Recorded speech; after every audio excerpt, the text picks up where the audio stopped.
Okay, bishop d2. I think white has a slight advantage here. Bishop e4, bishop c3. The center is carefully preserved. And now again, I mean, this is really, I think, uncharacteristic of Alexander Alekhine. This next move, I think he wasn't that bothered in this match or something. But I don't know, this c4 looks like epoxy move. It releases the tension in the center. Okay, it marks out d3, but okay, knight e1, exchange of bishops, and now b5. Okay, it looks like b4 is quite a menace actually, but at the moment the rook's here, so you know there's a pin. So white has a sort of free hand now on the king side. He uses that free hand. He plays f4, and this looks really dangerous. You know, f5, knight f4, e6, starting to look dangerous for Alexander's king over here. Okay, so queen h6, at least pinning. Kind of, well, it's going to exchange off queens, it's protected. Queen f3, okay, b4, gaining the space, bishop d2, knight b6. But g4, this looks like a menacing, you know, storm brewing against the king potentially. Queen c6.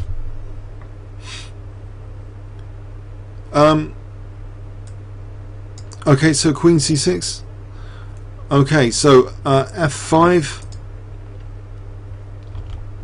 So it's as if f6 is a bit of a menace, and black is you know, playing f6 here to stop f6.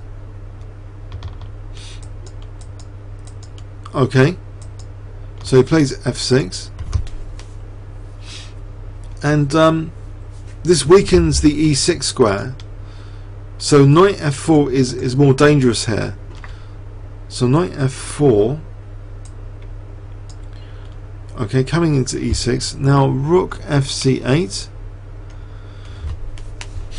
and there's a storm definitely brewing. E takes f6, bishop takes. The knight installs itself on e6, and now g5 is dangerous.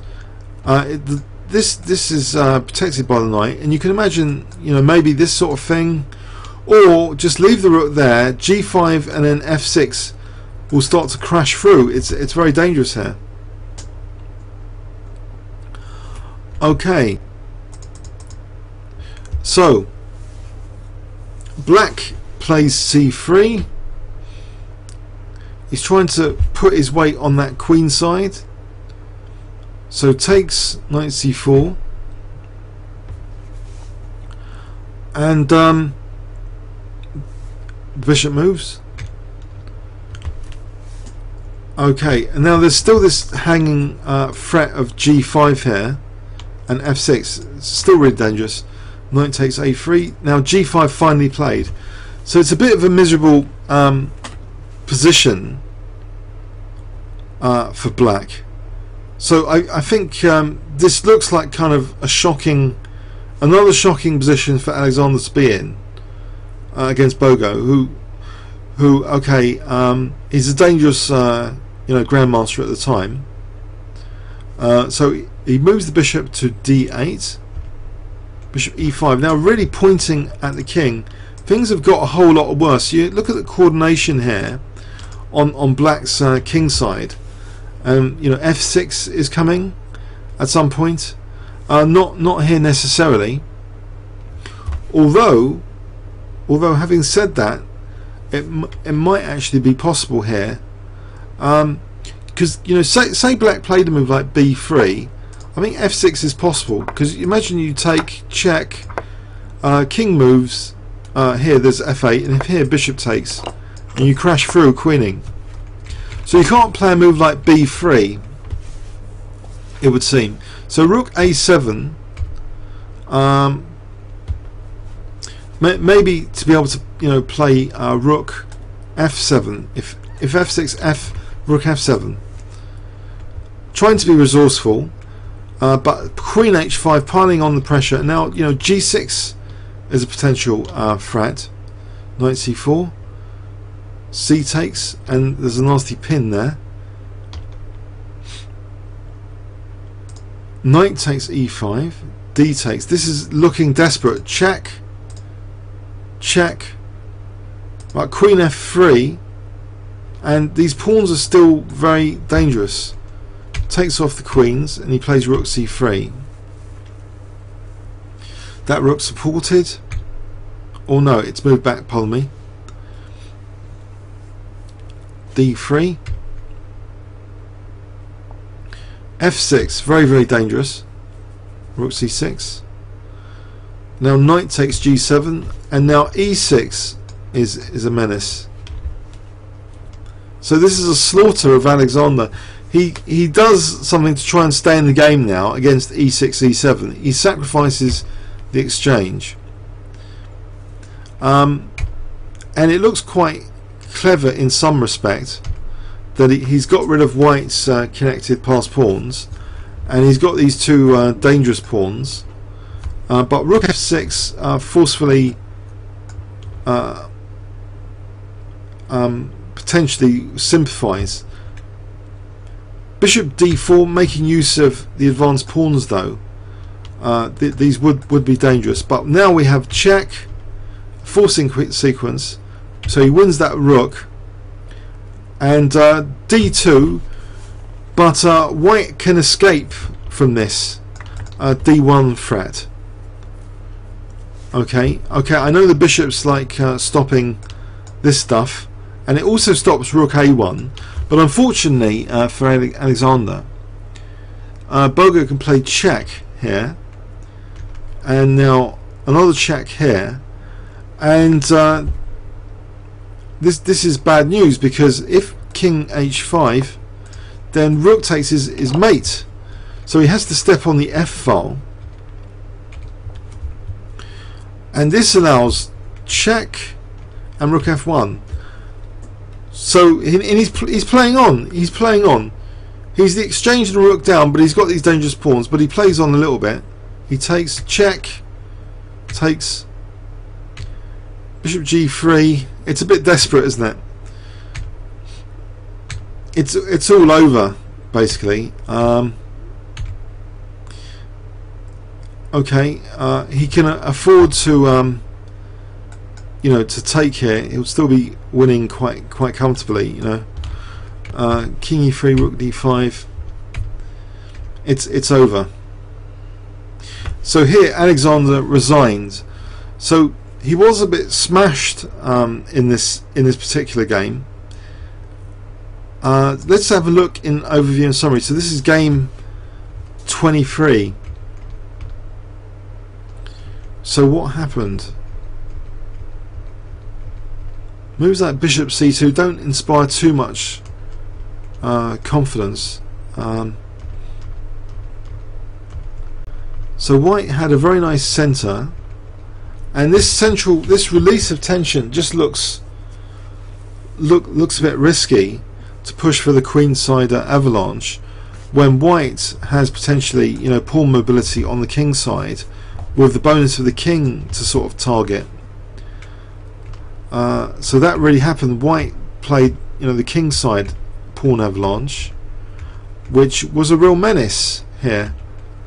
He's got to stop something like f6, otherwise it looks really dangerous to the king.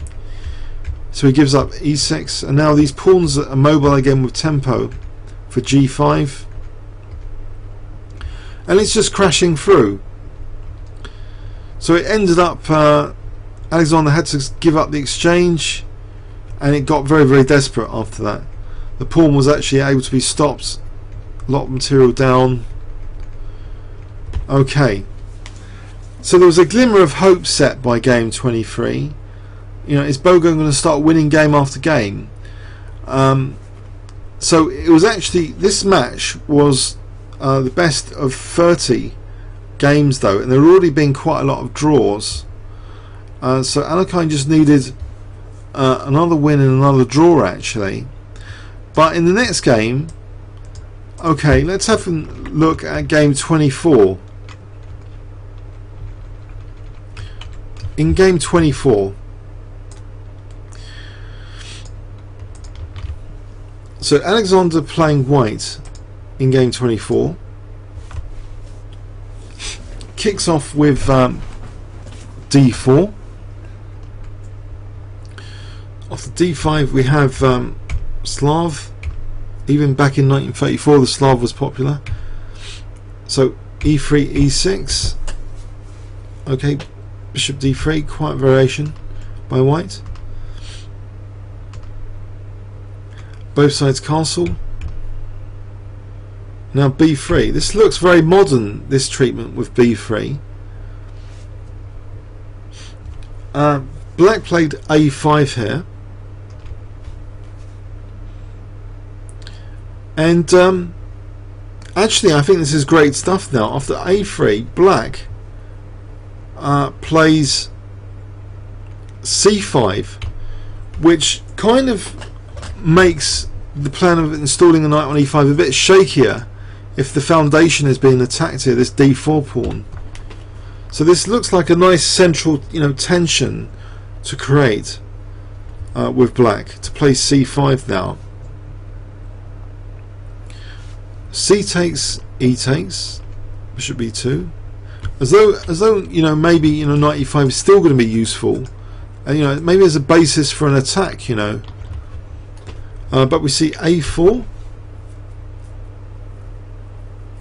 that's taken, and now we see c4, and white's not being given too much time here. Queen a5 introducing another threat of c3, so much for this plan needs time. c3 is now threatened potentially. And this looks like a very awkward move now that Alexander plays here, which brings back the question of alcohol in this match, because it looks just as though white is going to get completely outplayed. Well, the way he plays, knight b1, okay, passive looking move. Now knight e4. And he voluntarily gives up his attacking, light square bishop. And then we see knight b6. So black is sitting on d5 quite comfortably. And if he can lock this bishop with a blockade, that would be very, very pleasant. Knight c3, f5, protecting the e4 pawn.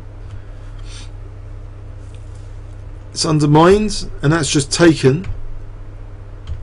Now if the queen takes f3, bishop d7, this looks strong because these light squares look good. If you can get grip on e4 in particular. Queen e2, rook c8, protecting the pawn. Bishop f6. Okay, and of course, things like knight a4 are on the cards as well. d5 was played. Rook fe8. A lot of pressure on white's pawns here. So it does look kind of slightly reckless. King h1, queen c5. And what does white do now about this e3 pawn? He does something quite obvious looking, e4, which fails tactically. I wonder if you can spot the next move. If I give you 20 seconds and you're not looking at the score sheet, please don't look at the score sheet on Play Chess server. So what does black play here? 20 seconds starting from now.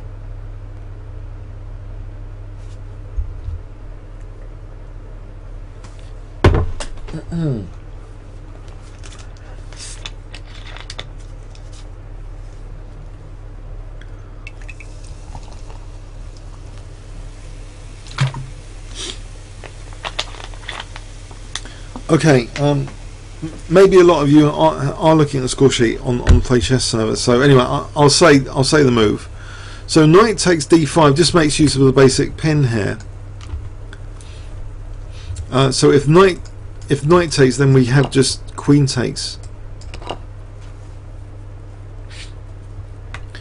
And okay, interesting is bishop f6, I suppose.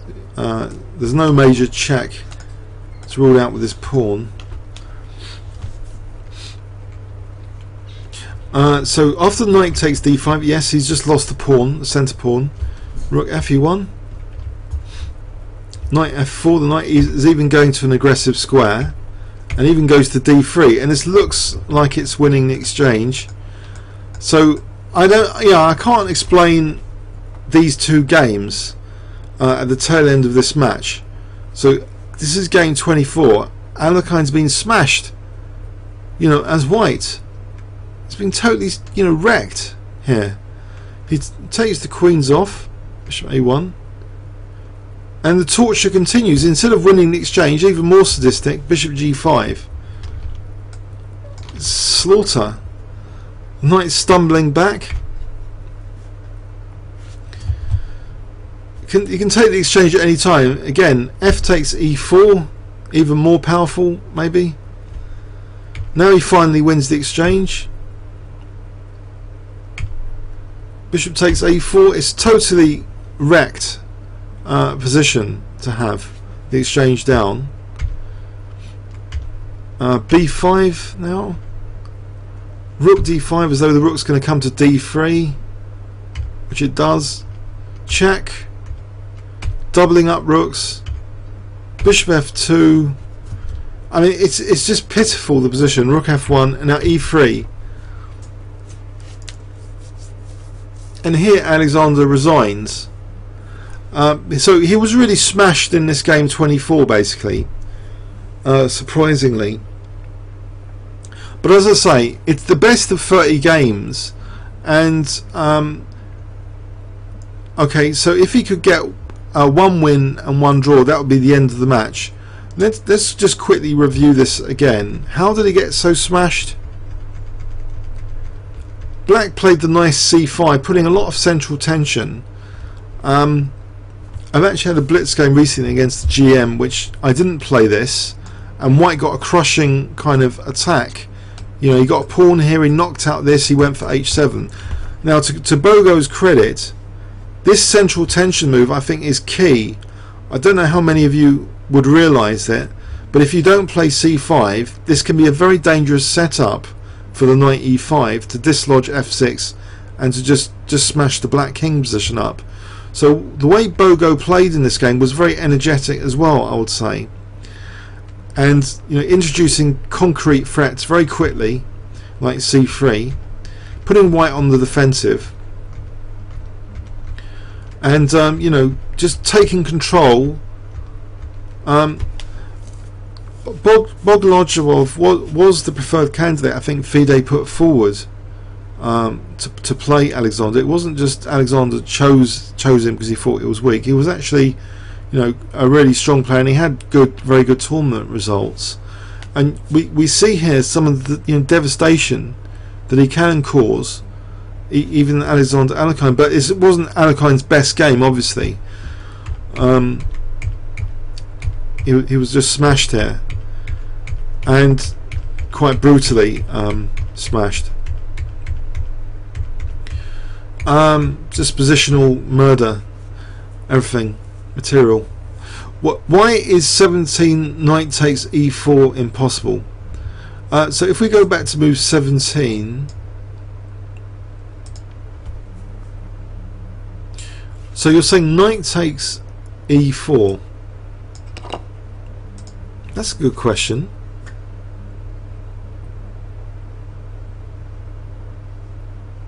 I wonder about knight takes e4 here, hitting the bishop.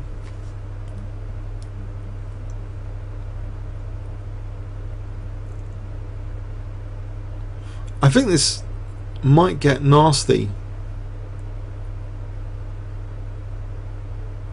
It doesn't look that particularly hot. I don't know, there might be something stronger.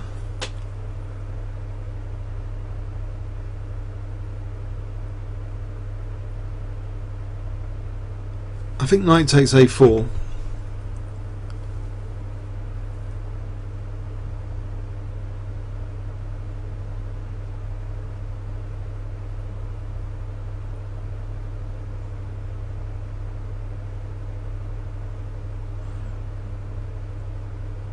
but black is a pawn down.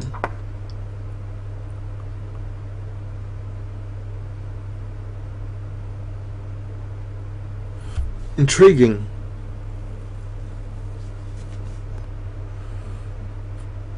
That's a good question. It's a really good question. Bit correct with b5. Maybe there's something more concrete. Bishop f5. Okay. Oh, bishop can come to maybe d3 here actually.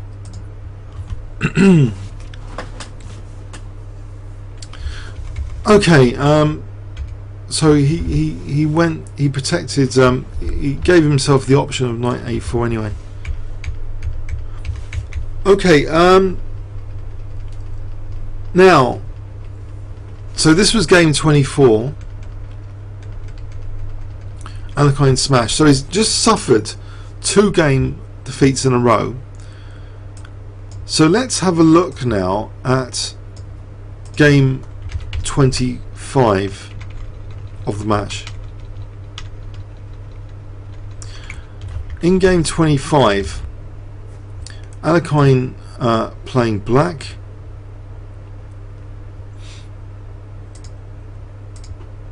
Okay.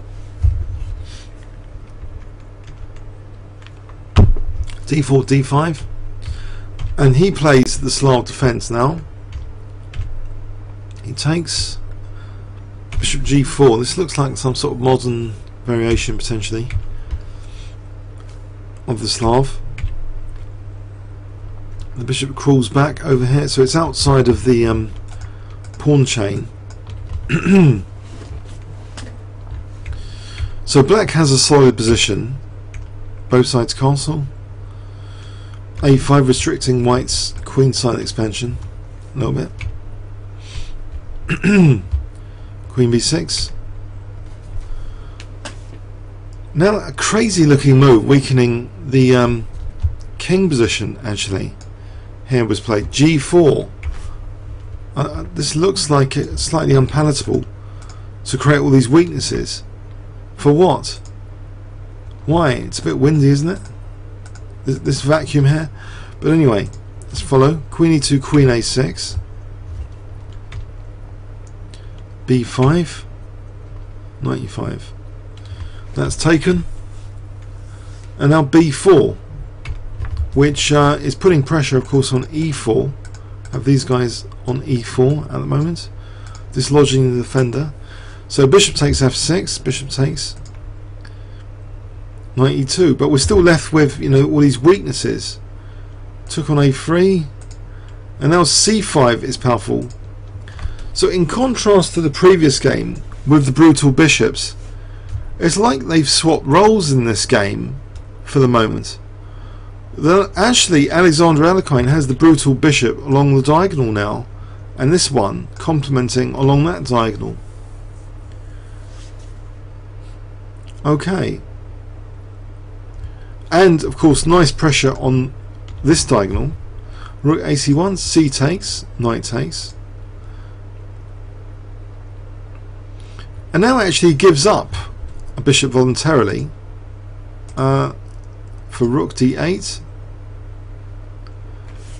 Because it looks as though e4 is vulnerable. Queen b7 hitting e4 again. And also queen b2 might be a menace. f3. h5. Queen e2. And now rook d4. So it looks as though black can comfortably kind of get onto the dark squares. All these dark square weaknesses lurking around in this position. Takes on h5. Bishop's attacked from the rook. So it goes to g6 here. Rook ad8, but this looks like, you know, really dangerous stuff. Bishop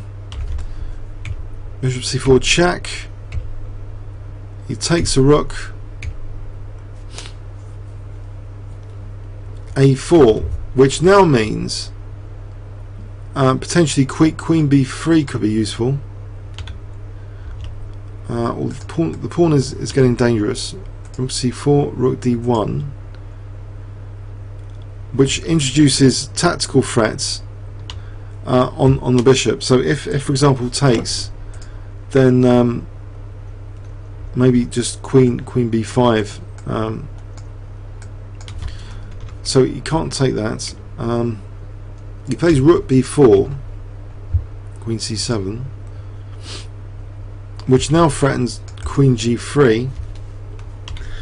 So that stops, and you know, white's the one with loads of weaknesses. Queen d8 now, as though now h4 is on the cards. Queen f2, f5, fixing white's pawns, and now bishop e8, protecting that.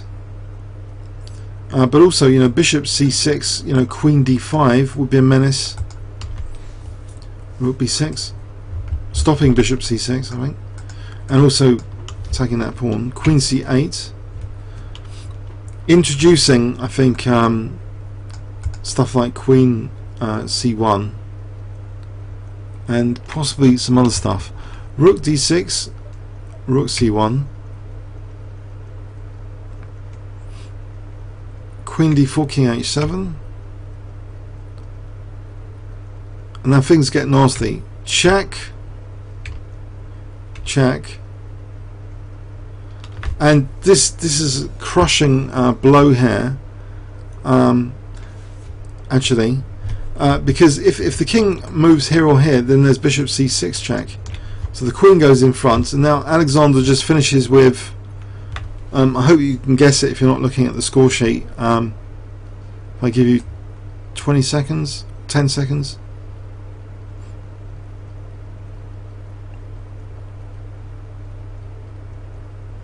Okay, black to play and win. Okay, black finishes with rook takes f1, basic deflection to get that queen. Now white resigns here. So Alexander, very key game in this. So now all he needed was to draw to win the match and win this rematch of 1934. So this is it looks like a very solidly played. This looks reckless, you know, this g4. It looks like weaknesses, you know, just ready to exploit later. The bishops looked very impressive in my view, and this was impressive to sort of you know, just get the default pressure and the pressure on e4. I mean that's a crunching, terrible move to have to play because it's weakening these dark squares.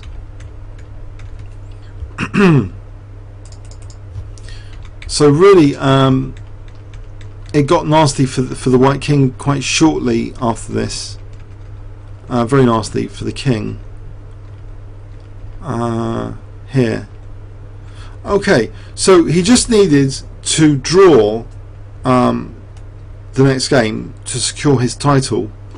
Let's have a quick look at the final game of this rematch in 1934.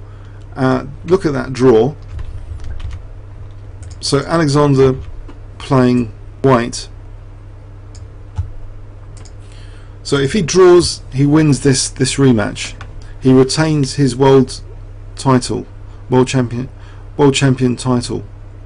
So he played d4, and what we get is, you know, it's like, it looks modern. You know, it looks like a fianchetto variation of the King's Indian defence. So 1934 fianchetto variation. b3, preparing to maybe fianchetto the other bishop. Queen c2 was played, knight g4, which looks a bit of a strange move, but Alexander just reacted with d takes e5 here and just took, keeping things quite simple. The double fianchetto, looks nice. Ready to maybe swap off this guy for this guy. I think Efim had enough. I don't really think this was a great position for black. Maybe he didn't really. He lost his will, to sort of try and win the match. I don't know. After h5 rook a1, white's got a very comfortable position, comfortable control over that d5 square. c5 might be threatened to fracture the black pawn structure. Okay, there is an invitation for bishop f5, which is accepted here, to attack the queen. Now the queen just goes to d2. We see queen c8 as though, okay, are we into like crude stuff? Bishop h3, is it really a big deal? Knight d5 is played, and there might be the threat of f4 now, taking this guy off, then getting the queen over on that diagonal. c6 is played, and now knight e3. After bishop h3, f4 is played here anyway. The knight can also be used to recapture here, and it does. And so white is getting rid of that bishop. And look, there's this weakness. Weakness is the king isn't that secure. Bishop takes, king takes, f5, and it looks as though f6 is a really dangerous threat. Also, knight h4 could be dangerous. Queen d8, check. And here, if queen f6, then fg, I think. Queen f6, fg. No, that's check there. No, maybe not. Maybe there's something even stronger. So let's go back. After queen d8, check, knight e5 was played. Yeah, white only needs a draw. So he took on g6 here, and just took on d6, winning a pawn, and he offered the draw here, which Bogo accepted. So that was the final game, game 26, and that secured the World Championship title until later, when he had to play Max Juve from the Netherlands, who was later, by the way, the FIDE president, became later the FIDE president. So anyway, yeah, these World Championship games are quite interesting to look at, I thought, but it shows, I think, a little bit of complacency maybe creeping in to Alekhine's play, but maybe it also shows, how dangerous Bogoljubov was as a player. Okay, I think that concludes it for this week. I hope you got something from it. Okay, thanks very much. Okay, I'm going to stop the broadcast now. See you next week. Thanks very much.